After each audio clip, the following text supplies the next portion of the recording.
Alrighty, we're back at Lenk Park HPR. One thing I like to do, of course, is it's aesthetically pleasing when you clean out your firewall. But also, you want to do the job right. As you can see here, we have this patch panel, which you would have never seen behind the heater box.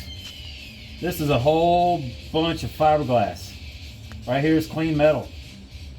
So what we are doing, we're gonna feather all this out with a wire brush, get rid of all this fiberglass, come in here and make a cardboard template, and remember you make all this out of steel. So that way, with the air conditioning system, you got a lot of moisture back here. You don't want fiberglass between that. It's just gonna rot it out. And it's also not a job you want to redo again in the future after you paint everything, you're driving, and it's just not an area you really want to mess with ever again. They're not the easiest thing to do is put a heater box in or a heater core.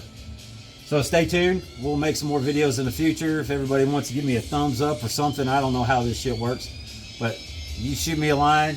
You want to see more of this truck or other builds, let us know.